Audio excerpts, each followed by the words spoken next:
कर्म का फल। एक लड़की थी।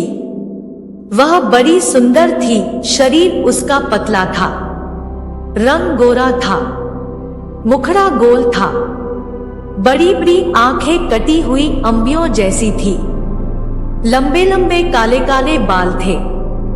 वह बड़ा मीठा बोलती थी। धीरे धीरे वह बड़ी हो गई।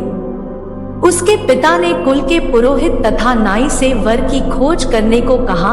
उन दोनों ने मिलकर एक वर तलाश किया। न लड़की ने होने वाले दूल्हे को देखा, न दूल्हे ने होने वाली दुल्हन को।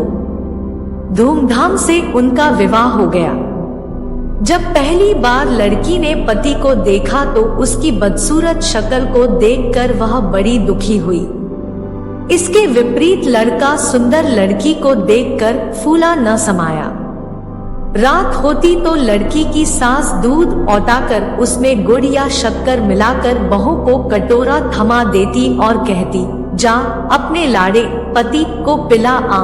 वह कटोरा हाथ में लेकर पति के पास जाती और बिना कुछ बोले चुपचाप खड़ी हो जाती। उसका पति दूध का कटोरा ले लेता और पी जाता। इस तरह कई दिन बीत गए। हर रोज ऐसे ही होता। एक दिन उसका पति सोचने लगा, आखिर यह बोलती क्यों नहीं।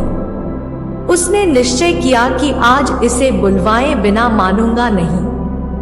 जब तक यह कहेगी नहीं कि लो दूध पी लो, मैं इसके हाथ से कटोरा नहीं लूंगा।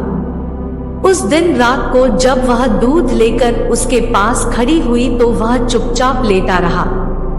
उसने कटोरा नहीं थामा। पत्नी भी कटोरे को हाथ में पकड़े खड़ी रही, कुछ बोली नहीं।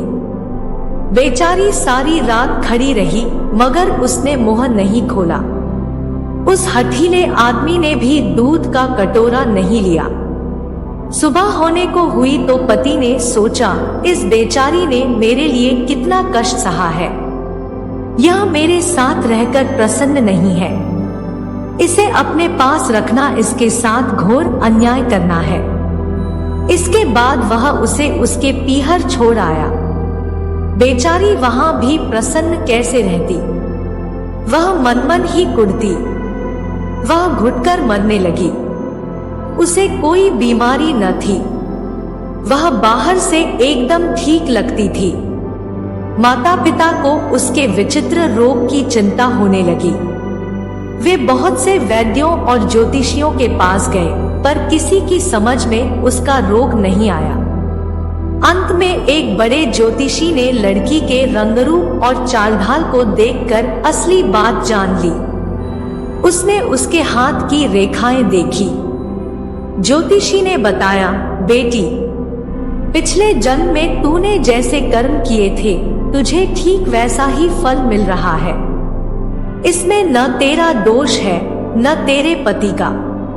तेरे पति ने पिछले जन्म में सफेद मोतियों का दान किया था और तूने ढेर सारे काले उड़द मांगने वालों की झोलियों में डाले थे। सफेद मोतियों के दान के फल से तेरे पति को सुंदर पत्नी मिली है और तुझे उड़दों जैसा बदसूरत आदमी मिला है। ऐसी हालत में तेरे लिए यही अच्छा है कि तू अपने पति के घर चली जा और मन में किसी भी प्रकार की बुरी भावना लाए बिना उसी से संतोष कर जो तुझे मिला है और आगे के लिए खूब अच्छे अच्छे काम कर। उसका फल तुझे अगले जन्म में अवश्य मिलेगा। ज्योतिषी की बात उस लड़की की समझ में आ गई और वह खुश होकर अपने पति के पास चली गई। वे लोग आनंद से रहने लगे। ऐसी ही और वीडियो देखने के लिए हमारे इस चैनल ज्ञान की गंगा को सब्सक्राइब करें। धन्यवाद।